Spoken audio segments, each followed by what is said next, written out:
David Curry is president and CEO of Global Christian Relief. He also serves on the U.S. State Department's Commission on International Religious Freedom. And he joins us now with more on what's happening in the state of Manipur, India. David, who's behind these attacks on Christians and their churches?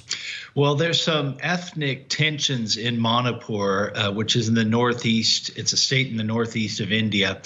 But the attacks have really been driven. It's been an escalation by, I think, the central government, the BJP party, which has made being a Christian something that's not considered part of India. It seems as though their message is, if you're not a Hindu, you're not a real Indian. And this has allowed this escalation of violence against Christians and Christian churches. We have dozens of Christian churches that have been destroyed since May 3rd, when these riots began. And you have hundreds and thousands of people, I think we're almost up to 9,000 right now, who have been displaced, Christians who have been displaced because of this violence. Regardless of how they frame it, whether it's ethnic violence or anarchist, it seems to always be that the Indian government is overlooking and even in some cases encouraging violence against Christians in India. Now, as you said, David, many Christians are displaced. More than 30 churches have been burned. How are they surviving right now? Well, right now they're in shelters. I got some more video feeds. There's people shoulder to shoulder sleeping in shelters, makeshift shelters in some cases. So they're literally just on the run. And this happened just a few months ago in November, December, January in Chhattisgarh, a totally different area. That's why I say that we have to look at the pattern of behavior.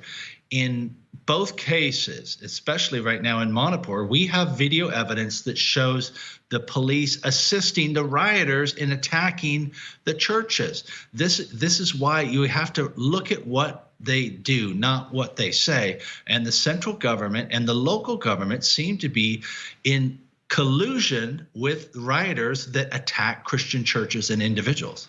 Why is the national government fueling violence against Christians?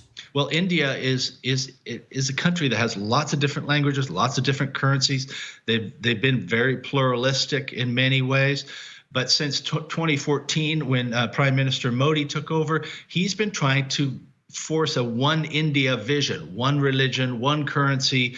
He's pushing his agenda forward. And that means that Christians and even Muslims have been attacked and pushed out in many cases. Christians are most affected in India right now because of the violence. And there's 65 million Christians there. Many of them are under severe persecution. David, what are you hearing from the Christians there? How is this affecting their faith? Well, their faith is being strengthened in this in many cases. In some cases, people are, just very frightened because the violence seems to come out of nowhere.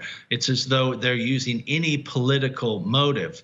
The baseline of this particular attack started when there was a bill passed that was going to give a special dispensation to a certain group within India. And they turn around and decide they're going to attack Christians because of it. So there's always a premise that they start with, and they use it as a jumping off point to attack Christians. This makes for a very random existence for Christians in these rural areas and even in some more populated areas. How should the U.S. and the international community respond to all of this? Well, I've called upon the State Department at the highest levels to address this with India. And reality is this has been a massive escalation since this government took power in 2014. Hundreds of percentage points in jump in violence and attack on Christians. It's no accident. The State Department needs to address this. Friends don't let friends commit human rights atrocities. That's the motto that I try to remind them of. We need India. It's a beautiful country full of beautiful people. And I realize there are geopolitical angles to this with regards to China and other things, but the government has to stand up. I would also say this is a point where Christians in America and in the West need to stand up and speak out on behalf of India. Share these stories, share the pictures, no matter how difficult. We have some on our website to show the violence and how these attacks happen, and pray for Christians in India. David, what is your organization, Global Christian Relief, doing to help these suffering Christians? We have relief to these people who have been displaced. housing, shelter, anything we can do to help them stabilize and to be salt and light in the most difficult of situations, so people can be part of that. There are relief efforts that help directly these thousands of people who have been displaced. All right, David Curry of Global Christian Relief, thanks for your work, sir, and the work of your organization. Thanks for joining us today. Thank you.